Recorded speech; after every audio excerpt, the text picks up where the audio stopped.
자, 오늘은 지난 시간에 우리가 이제 침례식을 가졌습니다. 그 침례의 의미에 대해서도 살펴보았고요. 다시 한번 언약과 침례 사이의 관계를 아브라함 언약의 패러다임을 통해서 한번 확인해 보는 시간 같습니다. 하나님께서는 우상 숭배를 하던 아브라함에게 나타나셔서 내가 너로 큰 민족을 이루겠다 약속하십니다. 언제나 하나님의 약속이 먼저입니다. 이 약속은 여러 차례 반복되면서 점점 그 뜻이 분명해지게 됩니다. 그리고 하나님은 마침내 아브라함과 언약을 맺으셨어요. 약속 주시고 그 약속을 분명하게 해주신 다음에 언약을 체결하게 됩니다. 그리고 나서 언약이 맺어진 다음에 하나님은 할례를 통하여 이 언약을 몸에 새겨주셨습니다. 그것을 언약의 표징이라고 불러요. 자, 우리 창세기 17장 10절 말씀 우리 같이 한번 읽어보겠습니다. 같이 읽어요. 시작.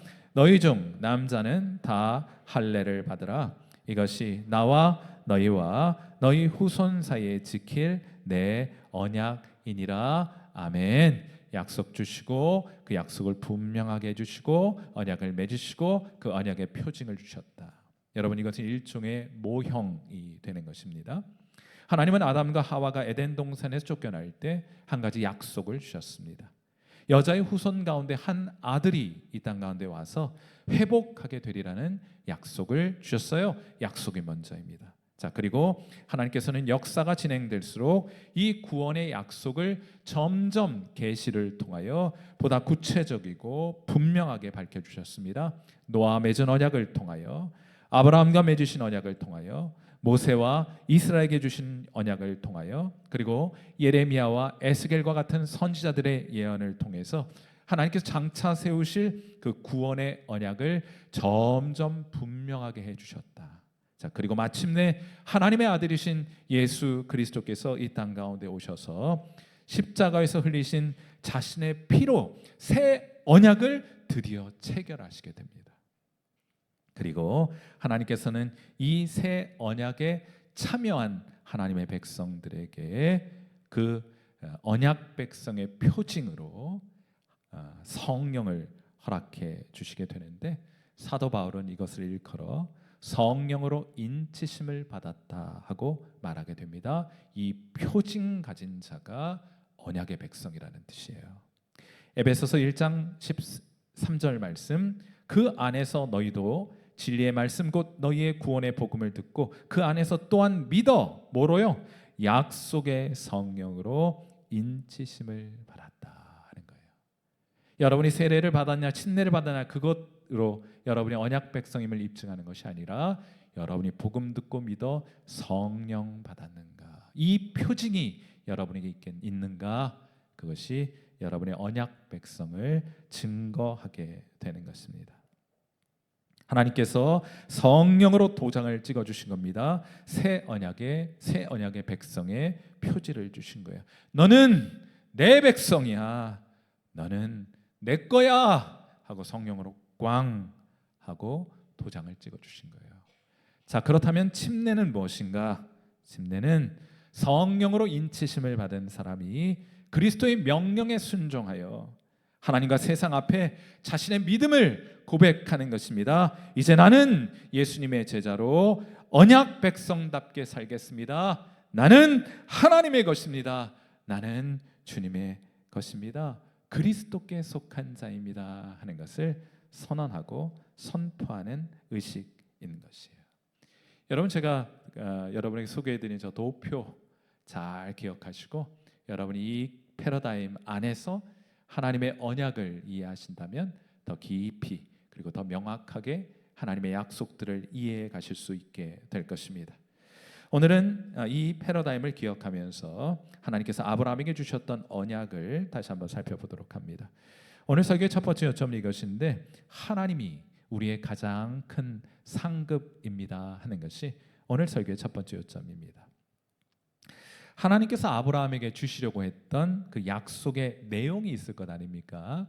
그 약속의 내용은 처음에는 내가 너 복되게 하겠다, 너를 통해 천하 만민에게 복을 주겠다, 이 약속하셨는데 이 도대체 복이 뭐냐 이게 잘 모르잖아요. 점점 분명하게 해주시다가 창세기 17장에 가시게 되면 매우 분명해집니다. 하나님은 아브라함에게 세 가지를 약속하셨어요. 첫째, 자손을 약속하셨습니다. 창세기 17장 2절 말씀, 내가 내 언약을 나와 너 사이에 두어 너를 크게 번성하게 하리라 하셨어요. 내 자손들을 밤하늘의 별과 같고 바닷가의 모래와 같이 많은 자손을 너에게 허락해 주마 하고 약속하신 겁니다. 아직 아들 없었던 그때 99세 되어서 자식을 낳을 소망이 없는 아브라함에게 하나님이 이 약속 주신 거예요. 내가 밤하늘 별과 같이 바닷가의 모래와 같이 내 자손 많게 해주겠다 하고 자손을 약속해 주셨습니다. 둘째로 하나님께서 아브라함에게 약속하신 것은 땅입니다. 창세기 17장 8절 말씀, 내가 너와 내 후손에게 내가 거류하는 이 땅 곧 가나안 온 땅을 주어 영원한 기업이 되게 하고 말해요.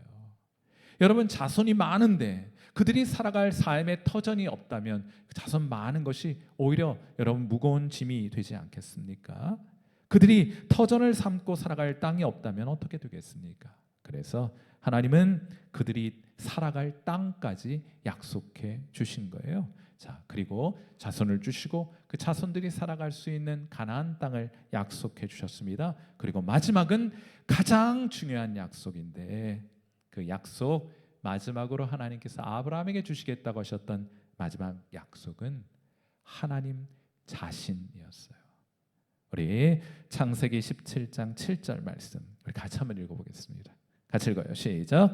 내가 내 언약을 너와 너 및 내 대대 후손 사이에 세워서 영원한 언약을 삼고 너와 내 후손의 하나님이 되리라 하고 약속하셨습니다.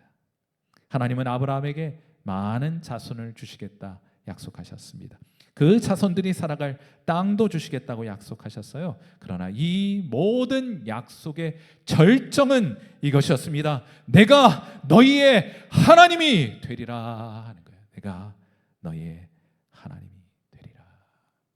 사랑하는 성도 여러분, 자손도 복입니다. 땅도 복입니다. 그러나 가장 큰 복은 하나님께서 아브라함에게 주시고자 하는 가장 큰 복은 하나님께서 오늘 이 자리에 앉아 계신 여러분에게 주시고자 하는 가장 큰 복은 하나님 자신이신 거예요. 하나님이 함께 하시고 자신의 백성으로 삼아 주시는 복이 가장 큰 복인데 아브라함에게 허락하셨던 언약의 핵심이기도 한데 사랑하는 성도 여러분, 여러분은 하나님께서 주시는 이 가장 큰 복을 받아 소유하고 계십니까? 캐런 왓슨이라는 선교사님이 계신데 2004년 3월 15일 이라크에서 4명의 미국인 선교사님이 순교를 당하시게 됩니다. 그중 한 명이 바로 캐런 왓슨 선교사님이신데 그녀는 이라크 전쟁의 참상을 보면서 내가 그곳으로 가서 주님을 섬기리라, 영혼들을 섬기리라, 그들을 돕기로 결심하게 됩니다. 그녀는 직장을 정리하고 그녀가 가지고 있던 집과 차를 팔아 그 대부분을 기부하게 됩니다. 그리고 편지를 한 통 써서 맡겨둡니다. 혹시 무슨 일이 생겨서 돌아오지 못하게 된다면 이 편지를 열어봐 주세요 하는 메시지와 함께 편지를 남겨놓고 큰 손가방 하나 달랑 들고 이라크로 떠나게 됩니다. 그녀가 속한 교회의 목사는 그녀의 사망 소식을 듣고 그 편지가 생각나서 그 편지를 꺼내 읽어보게 됩니다. 이런 내용이 기록되어 있었어요. 목사님이 이 편지를 읽고 있다면 그것은 제가 죽음을 맞이했다는 뜻일 겁니다. 하나님이 부르실 때 후회는 없습니다. 그리고 이어서 그녀는 이렇게 고백합니다. 저는 어떤 장소로 부르심을 받은 것이 아니라 그분께로 부르심을 받았습니다. 순종하는 것이 목표였고 고난받는 것은 예상된 일이었지만 그러나 그분의 영광이 저의 상급이었습니다 하는 편지를 남겨놓았던 거예요. 사랑하는 성도 여러분, 참 아름다운 고백 아닙니까? 하나님이 이 고백을 받으시고 얼마나 기뻐하셨을까 생각하니 저도 마음이 감격이 되고 흐뭇해집니다. 세상 사람들은 우리에게 말합니다. 자식들 잘 되는 것이 복이라고 말합니다.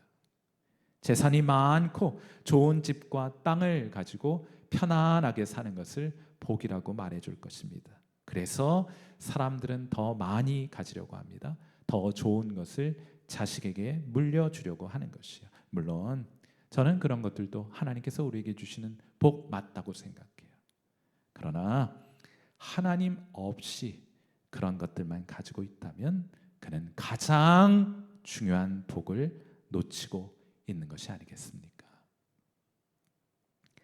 반면에 왓슨 선교사는 자식도 없었고 가지고 있던 재산도 다 팔아버렸습니다. 그러나 그녀에게는 누가 계셨습니까? 하나님이 계셨어요. 그러므로 그녀는 가난한 사람이 아니었습니다.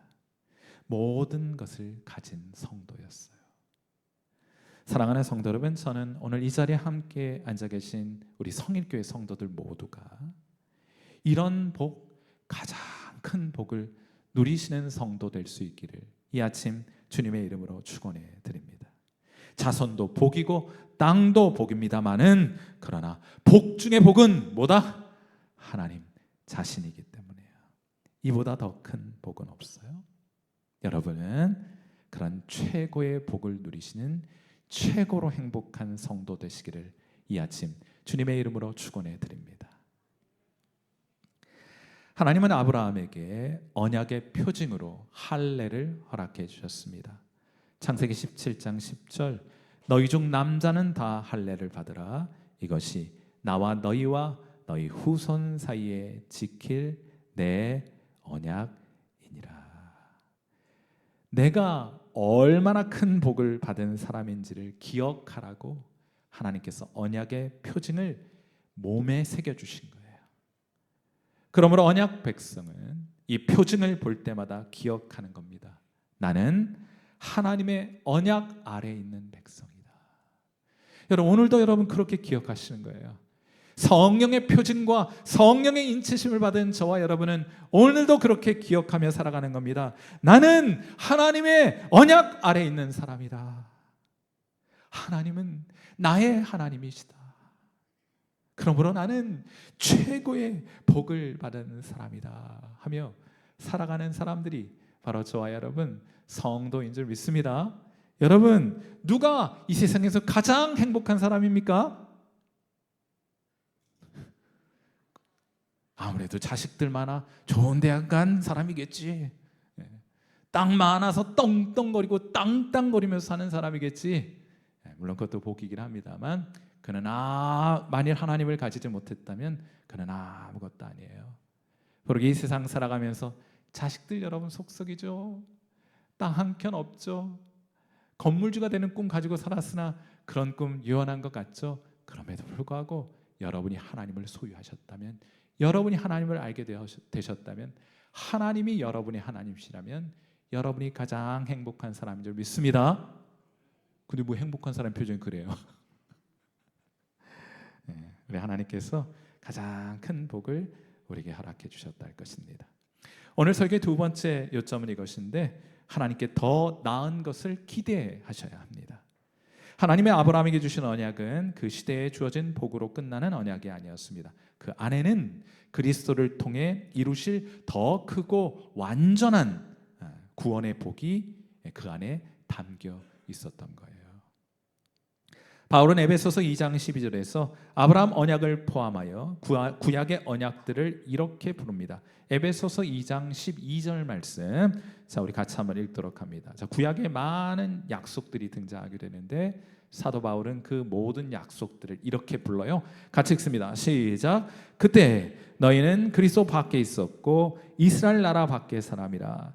약속의 언약들에 대하여는 외인이요 세상에서 소망이 없고 하나님도 없는 자이더니 하고 불러요. 사도 바울은 구약의 언약들을 뭐라 부릅니까? 약속의 언약들이다 이렇게 불러요. 구약의 모든 언약들을 약속의 언약들이다 이렇게 부릅니다. 하나님은 언약을 통하여 약속을 주셨는데 그 약속은 그리스도 안에서 이루어질 더 좋은 것에 대한 약속이다 하는 것을 사도 바울이 간파한 거예요. 구약의 약속도 좋은 것들을 하나님 많이 약속해 주셨지만은 그리스도 안에서 성취될 약속, 그리스도 안에서 경험될 하나님의 복에 비하면 구약의 약속들은 아무것도 아니다, 이런 맥락으로 말씀하고 있는 것입니다. 하나님께서 아브라함에게 무엇을 약속했다고 말씀을 드렸어요? 세 가지 약속했죠. 첫째, 자손. 둘째, 땅. 그리고 셋째, 하나님 자신이었습니다. 그런데 이 모든 약속에는 더 나은 성취가 기다리고 있다 하는 거예요. 더 좋은 것이 우리의 신앙 앞에 놓여 있다 하는 것입니다. 놀라운 것은, 여러분, 놀라운 것은 아브라함이 그 약속의 완전한 성취를 보지 못했음에도 불구하고 그는 믿음으로 장차 이루어질 더 나은 것을 바라보았어요. 그것을 보았어요. 그리고 기뻐했습니다. 그걸 누렸어요. 대단한 믿음을 가진 사람이 아닐 수 없습니다. 히브리서 11장 8절부터 10절까지의 말씀 보세요. 믿음으로 아브라함은 부르심을 받았을 때 순종하여 장래 유업으로 받을 땅에 나아갈새 갈 바를 알지 못하고 나아갔으며 믿음으로 그가 이방의 땅에 있는 것 같이 약속의 땅에 거류하여 동일한 약속을 유업으로 함께 받은 이삭 및 야곱과 더불어 어디에 거합니까? 장막에 거하였으니 이는 그가 하나님이 계획하시고 지으실 터가 있는 성을 바랐습니다. 저 하늘의 천성의 도성을 바라고 저 천성에 거할 본향을 바라보면서 이 땅에는 그저 작은 텐트 하나 치며 살았다는 뜻이에요. 아브라함은 하나님의 약속 가운데 이삭만 본 것이 아니라 이삭 너머의 그리스도를 보았습니다. 그는 가나안 땅 너머 하늘에 하나님께서 허락하신 영원한 기업을 바라보았어요. 그리고 더 나아가 나는 너의 하나님이 되고 너희는 내 백성이 되리라 하는 약속 안에서 하나님께서 이 땅에서뿐만 아니라 저 영원한 하나님의 나라에서도 하나님은 나의 하나님 되어주실 것을 알았습니다.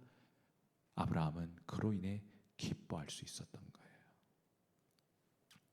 사랑하는 성도 여러분, 아브라함은 약속을 받았지만은 눈앞의 약속에만 머물지 않았습니다. 그 약속이 가리키는 더 나은 것을 바라보면서 살아갔던 사람이에요.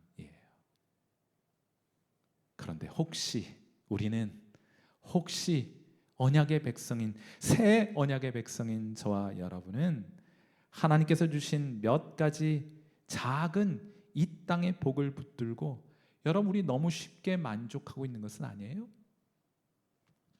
우리 지난 시간들 신앙생활하면서 나 경험한 만큼 다 경험했노라 말하면서 과거 지향적인 신앙을 하고 있는 것은 아닙니까? 더 나은 신앙의 축복이 우리 앞에 있음에도 불구하고 지난 과거의 경험으로 만족하며 여러분 혹시 안주하여 계신 것은 아닙니까?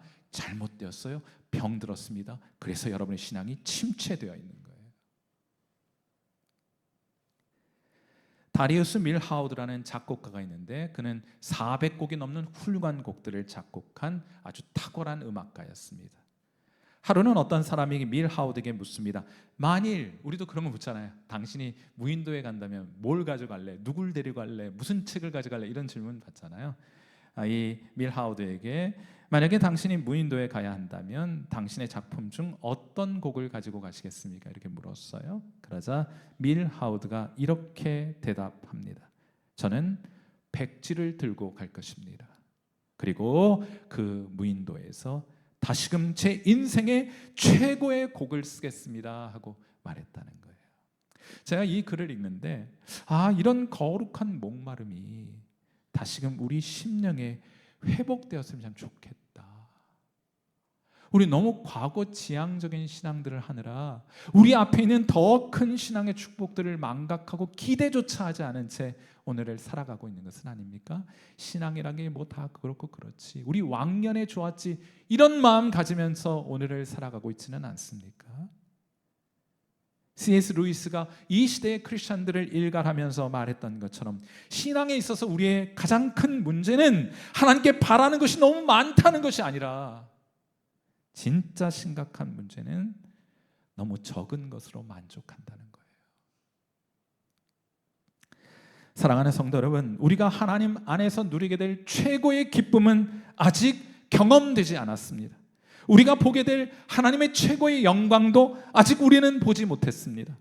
우리가 누리게 될 하나님과의 충만한 교제도 아직 온전히 맛보지 못한 채로 우리 앞에 그냥 남아있어요. 미개척 분야로 남아있어요. 그러므로 아브라함처럼 눈앞에 가나안에 만족하지 않게 되는 여러분 되시기를 주님의 이름으로 축원해 드립니다. 가나안이라고 하는 것은 그저 더 나은 본향을 가리키는 표지판일 뿐이었어요. 아브라함은 그 표지판에 만족하지 않았어요. 그 너머에 있는 하나님 나라의 본향을 사모하며 살아갔기에 가나안 땅이라고는 아내와 가족들을 매장할 무덤 장지 그거 한 켠밖에 없었음에도 불구하고 그는 큰 기쁨으로 이 땅을 살아갈 수 있었던 것입니다. 눈에 보이는 복에 만족하지 마시고 저 하늘의 영원한 복을, 영원한 것들을 사모하시는 여러분 되시기를 바랍니다. 하나님을 더 뜨겁게 사랑하세요. 이전에 얼마나 뜨겁게 사랑하는지 알 수는 없지만 그보다 더 뜨겁게 여러분의 앞에 있는 하나님을 사랑하고 섬기는 여러분 되시기를 주님의 이름으로 축원해 드립니다. 하나님께서 우리를 위해 준비하신 가장 좋은 것은 아직 우리에게 오지 않았기 때문이에요. 다시금 이런 영적인 목마름과 거룩에 대한 영적인 목마름이 회복되는 이 아침 되시기를 주님의 이름으로 축원해 드립니다. 오늘 설교의 마지막 교점은 이것인데 오늘도 하나님께서 우리를 언약 백성 삼아 더 나은 것을 기대하며 살아가게 될 때 여러분이 꼭 기억해야 될 것이 있는데 그건 뭔가 하면 오늘도 하나님의 긍휼을, 여러분을 긍휼히 여기시는 하나님을 기억하며 살아가야 한다 하는 거예요. 아브라함에게는 두 아들이 있었습니다. 이스마엘과 이삭이라는 아들이에요. 두 사람 모두 아브라함의 자손이었습니다. 그런데 성경은 이 두 아들을 똑같이 보지 않아요. 하나는 육신을 따라 태어난 아들이었고 다른 하나는 하나님의 약속을 따라 태어난 아들이었다. 이렇게 불러요. 사도 바울은 새 언약의 관점에서 이들에 대해 이렇게 말합니다. 로마서 9장 6절부터 8절인데 여러분 이것이 영원한 운명을 가르는 구절이기도 해요. 여러분은 어디에 속해 있는 사람입니까? 어떠한 자녀들입니까? 자, 우리 로마서 9장 6절부터 8절까지의 말씀 함께 읽습니다. 시작. 이스라엘에게서 난 그들이 다 이스라엘이 아니요 또한 아브라함의 씨가 다 그의 자녀가 아니라 오직 이삭으로부터 난 자라야 내 씨라 불리리라 하셨으니 곧 육신의 자녀가 하나님의 자녀가 아니요 오직 약속의 자녀가 씨로 여기심을 받느니라. 아멘. 아브라함에게 태어났다고 해서 다 약속의 자녀인 것은 아니다. 할례를 받았다고 해서 다 하나님의 구원받은 백성 되는 것도 아니다 하는 거예요. 그러므로 아브라함 언약에는 두 개의 차원이 있습니다. 하나의 차원은 사람의 눈에 보이는 차원이에요. 다 교회에 다닌다고 해서 하나님의 백성인 건 아니에요. 눈에 보이는 역사적인 차원이 있습니다. 그건 쉽게 보여요. 다른 사람한테 잘 보여줄 수도 있어요. 얼마든지 그럴싸하게 포장해서 다른 사람에게 보여줄 수 있는 영역이 있습니다. 그것은 역사적인 차원이라고 불러요. 그러나 그것이 전부는 아닙니다. 다른 하나의 차원은 우리의 눈에 보이지 않아요. 역사 속에서 이루어 가시는, 역사 속에서 하나님께서 이루어 가시는 구속사적인 차원이 있어요. 쉽게 말하면 아브라함의 육신의 혈통을 따라 이삭이 태어나고 그 아들 야곱이 태어나고 야곱으로부터 12지파가 생기게 되었는데 그렇게 생기는 눈에 보이는 자손들이 있는 거예요. 그들은 모두 아브라함 언약 공동체 안에 있었고 가나안 땅을 상속받았으며 몸에는 언약의 표인 할례가 있었습니다. 그러나 그것이 전부가 아니었어요. 아브라함의 육신의 자손이라고 해서 모두가 하늘의 본향을 기업으로 받은 것은 아니었습니다. 몸에 할례가 있다고 해서 모두가 마음의 할례를 받은 것도 아니었어요. 육신의 자손 가운데 약속의 자손들이 있었습니다. 하나님의 약속을 믿음으로 받는 참된 언약의 자손들이 있다는 말이에요. 그들에게는 가나안 너머에 더 나은 본향이 있습니다. 그들에게는 육체의 할례를 넘어 성령께서 행하시는 마음의 할례가 있어요. 아무리 하늘 본향을 사모하라고 말하면 뭐합니까? 그것을 알지 못하고 보지 못하고 느껴지지 않는데 어떻게 하늘 본향을 사모할 수 있겠어요? 그러니 이 땅의 것을 사모하며 살아갈 수밖에 없습니다. 그러나 약속의 자녀들에게는 다른 것이 보여요. 다른 것을 허락해 주셨습니다. 하늘의 본향이 경험되어 그것을 사모하게 됩니다. 그런데 제가 가진 질문은 이것이에요. 누가 약속의 자녀일 것인가? 어떻게 해야 약속의 자녀가 되는 것인가? 여러분, 우리는 일반적으로 성경을 읽으실 때 이상만 기적적인 방법으로 하나님께서 이 세상에 태어나게 하셨다 이렇게 생각하잖아요. 그런데 이스마엘 역시 하나님의 섭리 밖에서 태어난 생명이 아니에요. 성경을 잘 읽어보세요. 하나님 그 생명 지켜주셔서 이 세상에 태어나게 하셨습니다. 둘 다 하나님이 주신 생명이에요. 자, 그런데 왜 이스마엘이 아니고 이삭이 약속의 자녀가 된 것입니까? 왜 한 사람은 약속의 계보를 잇고 다른 사람은 그렇지 않은 것입니까? 왜 이 세상 많고 많은 사람이 아니라 여러분이 하나님의 자녀로 택하심을 받게 된 것입니까? 이 질문에 대하여 사도 바울은 이렇게 답변합니다. 로마서 9장 16절 말씀이에요. 여러분, 이 말씀 같이 한번 읽습니다. 시작. 그런즉 원하는 자로 말미암도 아니요 다른 박질하는 자로 말미암도 아니요 오직 긍휼히 여기시는 하나님으로 말미암음이니라. 아멘. 이삭이 약속의 자녀가 된 이유가 무엇인가? 우리가 예수님 믿고 그리스도 안에 그리스도께서 이루신 그 새 언약의 백성이 된 이유가 무엇인가? 우리가 하나님의 자녀가 된 이유가 무엇인가? 우리가 그걸 원했기 때문인가? 우리가 더 신앙적인 열심이 있기 때문인가? 우리가 남들보다 더 도덕적으로 선한 삶을 살았기 때문인가? 사도 바울은 그렇게 말하지 않아요. 사도 바울은 이 질문에 관하여 우리의 시선을 우리가 아니라 하나님께 돌리게 합니다.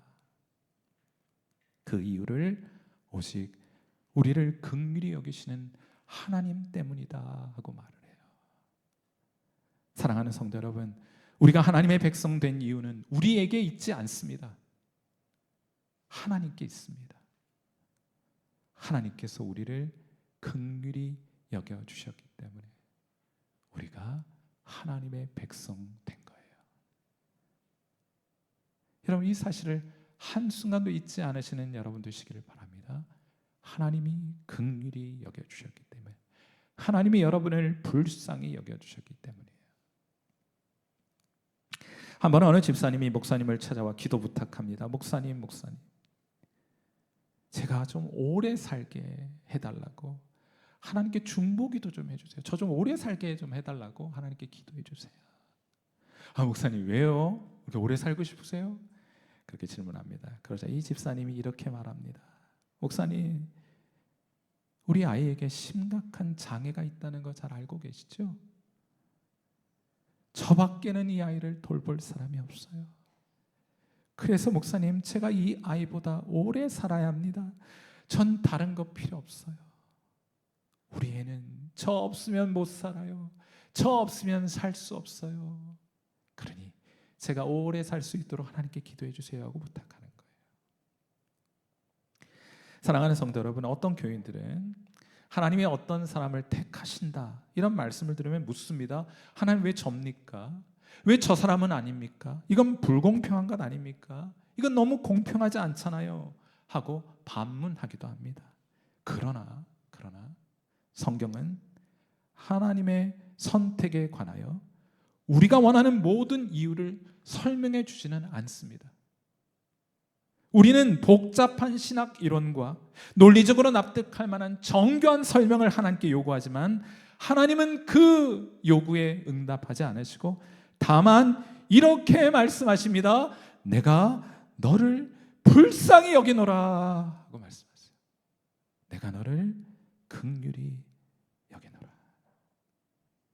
그리고 그러한 긍휼로 언약의 백성이 된 우리에게 하나님 다만 물으실 따름입니다. 너는 나 없인 살 수 없잖아. 너 나 없이 못 살잖아 하고 물으세요. 오늘 이 아침 하나님께서 여러분의 심령에 물으시는 이 질문에 관하여 너는 나 없인 살 수 없잖아 하고 물으시는 하나님의 물음에 관하여 여러분은 무엇이라 답하시겠습니까? 무엇이라 고백하시겠습니까? 하나님, 맞아요. 저는요 하나님 없이 못 살아요. 아멘이십니까? 저는요 하나님 없인 살 수 없어요. 그것이 하나님 백성으로 오늘을 살아가는 참된 모습이 되는 줄 믿습니다.